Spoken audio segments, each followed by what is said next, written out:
So friends, ఒకవేళ మీరు options by చేస్తున్నట్లయితే డెఫినెట్గా ఈ వీడియో అనేది చివరి దాకా చూడండి.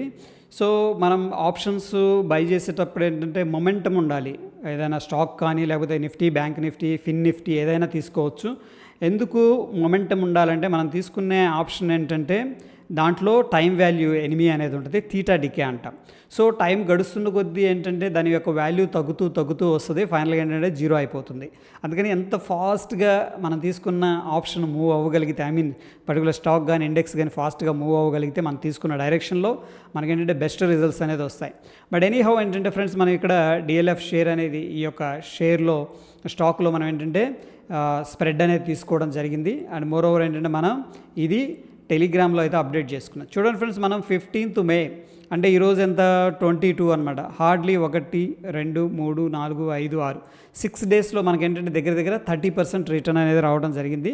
సో మనం తీసుకునేది ఏంటంటే 460 కాల్ ఆ టైంలో ఎడదామని ఆప్షన్ అనేది ఇక్కడ ఉన్నాం ఫ్రెండ్స్. ఆ ప్రైస్లో మనం తీసుకున్న క్యాండిల్ ఏంటనేది చూపిస్తాను. ఫస్ట్ 460 కాల్ని ఏం చేసామంటే ఫ్రెండ్స్, మనం ఏం చేసాం, బై చేసుకున్నాం. దాని తర్వాత 470 కాల్ని ఏం చేసామంటే సెల్ చేసాం. ఎందుకు సెల్ చేయాల్సి వచ్చిందంటే ఫ్రెండ్స్, మనం ఇలా మార్కెట్ వెళ్తుందని చెప్పేసి ఎక్స్పెక్ట్ చేసాం. బట్ సడన్గా మార్కెట్ ఇక్కడిక్కడే కన్సల్టేషన్ తీసుకుంది, లేకపోతే కిందకి వెళ్ళిపోయింది అనుకోండి, మనకి ఎగెనెస్ట్గా వెళ్ళింది అనుకోండి, అప్పుడు ఏంటంటే ఈ యొక్క కాల్లో మనకు ఎంతో కొంత అంటే ప్రాఫిట్ రావడం జరుగుతుంది.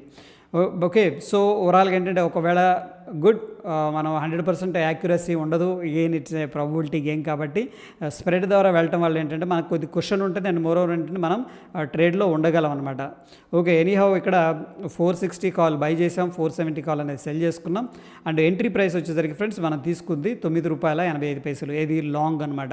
దాని తర్వాత మనం ఇక్కడ సెల్ చేసింది ఏంటంటే ₹6 ఉన్నదాన్ని సెల్ చేసాం.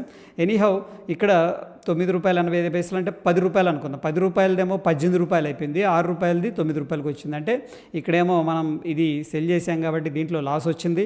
ఎందుకంటే ఇది కూడా పెరిగింది, ₹6 ₹9 వెళ్ళింది, ₹3 పెరిగింది. బట్ ఎనీహౌ ఏంటంటే మనకి ఇక్కడ వచ్చిందేమో ఎక్కువ వచ్చింది. ఎంత వచ్చింది, ₹13,117 వచ్చింది.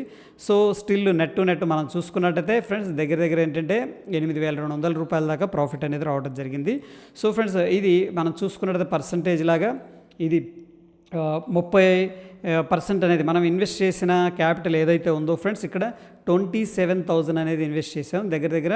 సో దాంట్లో పర్సంటేజ్ చూసుకుంటే 30% రిటర్న్ అనేది రావడం జరిగింది. ఈ కేసులో ఫ్రెండ్స్ మనకి మ్యాక్స్ ప్రాఫిట్ ఎంత రావచ్చు అంటే ₹10,150 రావచ్చు. మ్యాక్స్ లాస్ అనేది ఎంత రావచ్చు అంటే ఇక్కడ 6,352. సో ఫర్ ఎగ్జాంపుల్ ఫ్రెండ్స్, మనం స్ప్రెడ్ అనేది తీసుకోకుండా డైరెక్ట్ ఆప్షన్ బై చేస్తే మనకంటే ₹13,115 ఏదైతే ఉందో ఇది ప్రాఫిట్ వచ్చేది.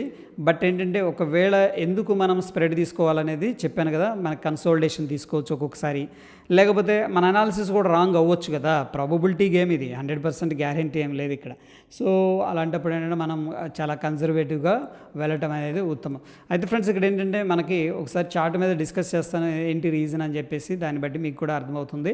సో ఫస్ట్ ఆఫ్ ఆల్ మనం వీక్లీ టైం ఫ్రేమ్కి వెళ్దాం. ఇది again late entry friends, but still ఏంటంటే మొమెంటం ఉన్న స్టాకు. చూడండి, మనకి ఫస్ట్ ఆఫ్ ఆల్ ఏంటంటే ఈ యొక్క లెవెల్ చూడండి ఫ్రెండ్స్, నేను ఏదైతే మార్క్ చేస్తున్నానో చాలా జాగ్రత్తగా అబ్జర్వ్ చేయండి. 449 ఇది ప్రీవియస్గా ఉన్న రెసిస్టెన్స్ లెవెల్, అవునా కదా, ప్రీవియస్గా ఉన్న రెసిస్టెన్స్ లెవెల్. దాని తర్వాత ఏమైందంటే స్టాక్ అనేది కరెక్షన్ తీసుకుంది, కిందకు వచ్చిన తర్వాత మనకు ఒక బేస్ అనేది క్రియేట్ చేసింది, ఇక్కడ లో క్రియేట్ చేసింది. దాని తర్వాత ప్రీవియస్గా ఏదైతే రెసిస్టెన్స్ ఉందో రెసిస్టెన్స్ని స్లోగా బ్రేక్అవుట్ చేసింది. మళ్ళీ హయ్యర్ లో ఫార్మేషన్స్ అనేవి కనిపిస్తున్నాయి చూడండి, ఇది లో. దాని తర్వాత ఆల్మోస్ట్ ఇదే లో దగ్గర మనకి సపోర్ట్ తీసుకుంది అనుకోండి. ఈ లో తర్వాత మనకి హైయెస్ట్ లో అనేది క్రియేట్ చేసింది. అండ్ ప్రీవియస్గా ఏదైతే మనకి ఇక్కడ ఒక రెసిస్టెన్స్ అనుకుంటున్నామో ఆ రెసిస్టెన్స్ లెవెల్స్ని కూడా బ్రేక్ చేసింది. అంటే మార్కెట్ ఏం చేస్తుందంటే ప్రీవియస్గా ఏదైతే చిన్న రెసిస్టెన్స్ లెవెల్స్ ఉన్నాయో మార్కెట్లో వాటిని క్లియర్ చేసుకుంటూ వెళ్తుంది. మీనింగ్ ఏంటంటే మనకి ఆ యొక్క పర్టికులర్ స్టాక్లో అప్ సైడ్ మొమెంటం అనేది ఉందన్నమాట. సో మనం ఎప్పుడైతే ఈ యొక్క లెవెల్ అనేది బ్రేక్అవుట్ జరిగిందో అప్పుడు దగ్గర ఏంటంటే మనం 30 minutes క్యాండిల్ అనేది అబ్జర్వ్ చేస్తే ఇది కన్ఫామ్ ఏంటంటే దీని యొక్క స్ట్రాంగ్గా క్లోజింగ్ ఇచ్చిందనమాట. ఇది 450 దగ్గర. రఫ్గా. సో అందుకని మనం మొమెంటం అనేది ఎక్స్పెక్ట్ చేసాం. మొమెంటం ఇంకా కంటిన్యూ అవుతుందనే ఉద్దేశంతో ఏంటంటే ఆ రోజు మనం స్ప్రెడ్ అనేది తీసుకోవడం జరిగింది. దాని తర్వాత చాలా స్ట్రాంగ్గా పైకి వెళ్ళింది, మళ్ళీ రిట్రేస్ తీసుకుంది, మళ్ళీ పైకి వెళ్ళింది. ఈరోజు ఇంకా ఎక్కువ ప్రాఫిట్కి వచ్చింది, కానీ ఎందుకంటే ఈ హై చూడండి 481 దాకా వెళ్ళింది. ఇప్పుడు ప్రస్తుతం మనం చూస్తున్నప్పుడు 477, అంటే ఇంకొక 2 పాయింట్లు మనకు ప్రాఫిట్లో రావాలి. బట్ స్టిల్ ఏంటంటే గుడ్ అమౌంట్ అనేది మనం తీసుకోగలిగాం. 30% అంటే మనకి మంత్లీలో it's a good amount to be ఆనెస్ట్గా చెప్పాలంటే. సో అది friends DLF breakout strategy and మీతో షేర్ చేశాను. హోప్ ఈ వీడియో ఎంజాయ్ చేశారని అనుకుంటున్నారు. సో ఫ్రెండ్స్, మీకు ఈ మనం చేసే ఎఫర్ట్స్ మీకు హెల్ప్ అవుతున్నాయి అనుకుంటే మన ఛానల్ని లైక్ చేస్తూ ఉండండి. అదేవిధంగా నెక్స్ట్ ఏ స్టాక్లో మంత్లీ టైం ఫ్రేమ్లో బ్రేక్అవుట్ ఉందో కింద కామెంట్ చేయండి. డెఫినెట్గా ఎంగేజ్ అవుతూ ఉండండి ఫ్రెండ్స్. మీరు ఎంత ఎంగేజ్ అవుతూ ఉంటే అంత ఇంట్రెస్ట్ అనేది కలుగుతుంది అనమాట. ఓకే, వన్ వే ట్రాఫిక్ లాగా కాకుండా both side engage and interaction కలుగుతూ ఉంటే నాకు బాగుంటుంది, మీకు కూడా చాలా హెల్ప్ అవుతుంది ఫ్రెండ్స్. ధన్యవాదాలు.